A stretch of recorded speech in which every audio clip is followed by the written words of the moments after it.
और सत्ता में अब खबरों का स्टीयरिंग अयोध्या में बन रहे भव्य राम मंदिर की तरफ मोड़ देते हैं, जहां AIMIM के अध्यक्ष असदुद्दीन ओवैसी की तरफ से क्रोध वाले हॉर्न हैं और मुस्लिमों को डराकर भड़काने वाली ड्राइविंग है। और राम मंदिर को लेकर मुस्लिमों के मूड पर मुस्लिम राष्ट्रीय मंच की खुशनुमा ड्राइविंग वाला सर्वे है। कांग्रेस स्टीयरिंग थामे ऐसे चौराहे पर खड़ी है जहां से निमंत्रण तो है, लेकिन ये कंफ्यूजन दूर नहीं हो रहा कि जाएं तो जाएं कहां, मोड़े तो मोड़े किस तरफ। और लालू यादव के बड़े बेटे तेज प्रताप यादव के सपनों वाली ड्राइविंग है, जिसमें उनका भगवान राम के साथ सीधा संवाद है। इस सब के अलावा सत्ता की इस कुंजी में हम आपको राम मंदिर के प्राण प्रतिष्ठा कार्यक्रम पर कुछ खास जानकारियां भी देंगे। सबसे पहले बात असदुद्दीन ओवैसी की करते हैं, जिन्हें राष्ट्रीय मुस्लिम मंच के एक सर्वे से थोड़ा झटका लगने वाला है। पिछले कुछ दिनों से जैसे जैसे राम मंदिर में रामलला की प्राण प्रतिष्ठा की तारीख करीब आ रही है, असदुद्दीन ओवैसी का क्रोध बढ़ता जा रहा है। वो लगातार बयान दे रहे हैं कि मस्जिदों को खत्म करने की कोशिश की जा रही है, हम एक मस्जिद खो चुके हैं, हमें और मस्जिदों को बचाना है। ओवैसी अपने तेज तर्रार भाषणों से मुस्लिम समाज में आक्रोश रूपी जोश का संचार कर रहे हैं, लेकिन ऐसे आंकड़े भी आ रहे हैं जो बताते हैं कि मुस्लिमों के मन पर उनका ज्यादा असर नहीं हो रहा। RSS के इंद्रेश कुमार की अगुवाई वाले मुस्लिम राष्ट्रीय मंच ने एक सर्वे किया है, जिसमें पता चला है कि ज्यादातर मुस्लिम अयोध्या में राम मंदिर बनने से खुश हैं। प्रश्न और आंकड़ों के साथ हम आपको ये सर्वे दिखाएं, उससे पहले ओवैसी का वो बयान सुनिए, देखिए कि वो मुस्लिमों से क्या अपील कर रहे हैं। आपको बताने का मकसद ये है कि मस्जिदों की हिफाजत करिए। मौजूदा दौर में जो हुक्मरान हैं वो पूरी कोशिश कर रहे हैं कि मस्जिदों को गैर-आबाद कर दिया जाए, मस्जिदों की अहमियत को कम करके रख दिया जाए, मुसलमानों को इस्लाम से दूर कर दिया जाए।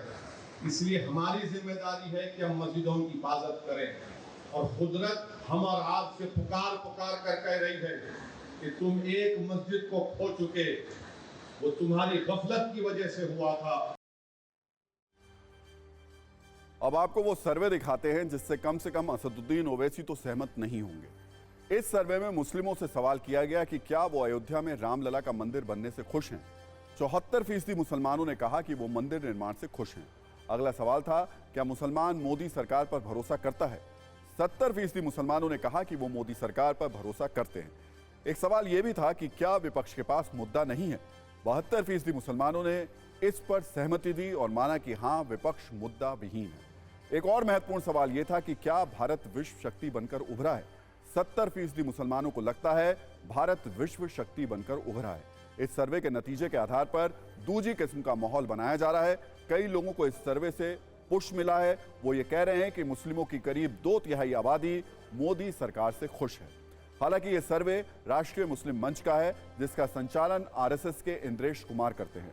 आपको बता दें, ये सर्वे आयुर्वेद फाउंडेशन चैरिटेबल ट्रस्ट के साथ मिलकर राष्ट्रीय मुस्लिम मंच ने किया है। इस सर्वे में करीब 20 राज्यों के 10,000 से ज्यादा मुस्लिमों से बात की गई है। अब ओवैसी इस सर्वे से कितना सहमत होंगे ये तो पता नहीं, लेकिन ओवैसी की बातों से ना तो बीजेपी सहमत है और ना ही संत। दोनों ने मिलकर ओवैसी पर तीखे हमले किए।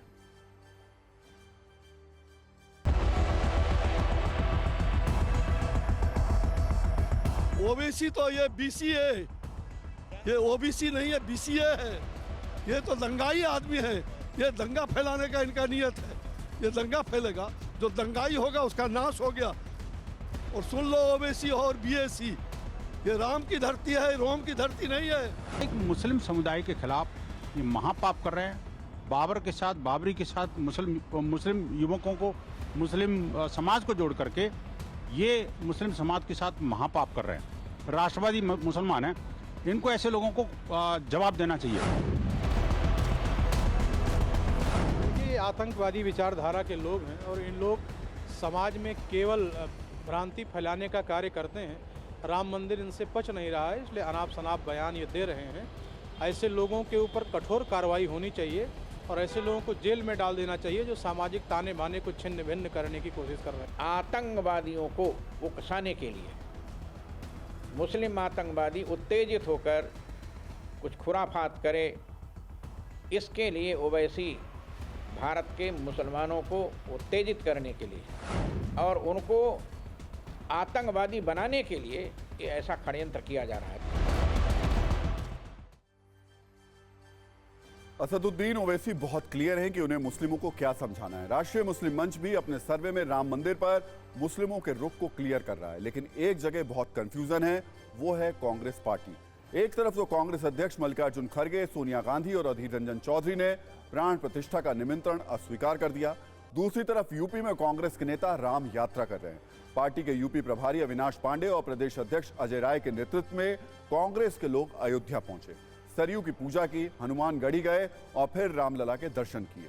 ये सब तब हुआ जब कांग्रेस के सीनियर नेताओं ने प्रभु राम के प्राण प्रतिष्ठा कार्यक्रम का निमंत्रण पहले से अस्वीकार कर दिया है। बीजेपी का कहना है कि राष्ट्रीय नेतृत्व निमंत्रण अस्वीकार करता है और कांग्रेस के लोकल नेता राम मंदिर में पूजा करने पहुंचते हैं। ये कांग्रेस का कंफ्यूजन और दोहरा मापदंड है। एक बार सुनिए कांग्रेस का क्या कहना है और बीजेपी इस पर क्या कह रही है।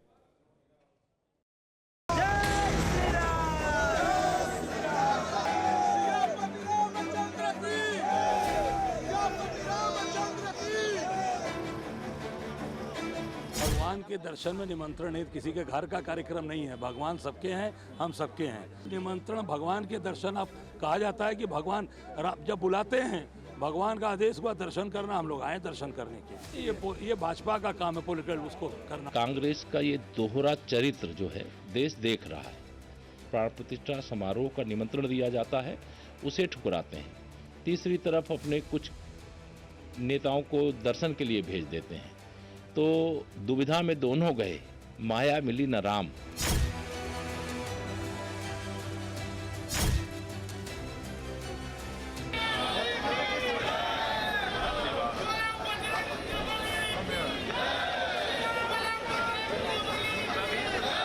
बीजेपी के लिए राम राजनीतिक व्यक्ति,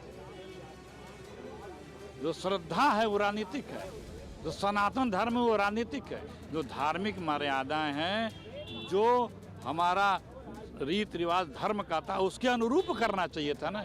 वामपंथी नहीं जाए कोई बात नहीं है, उनसे आप और कुछ अपेक्षा नहीं कर सकते।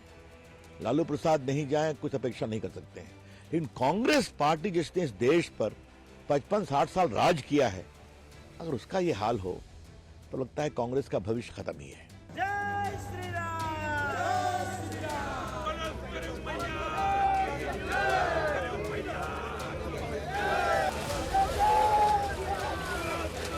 मंदिर हम पहले भी आते रहे, मंदिर हम अभी भी आगे भी आते रहेंगे।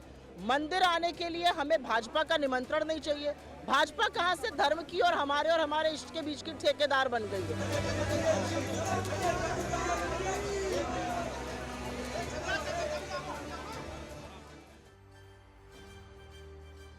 तो प्राण प्रतिष्ठा पर जो पॉलिटिक्स हो रही है उसके रंग वर्तमान से लेकर अतीत तक फैले हुए हैं।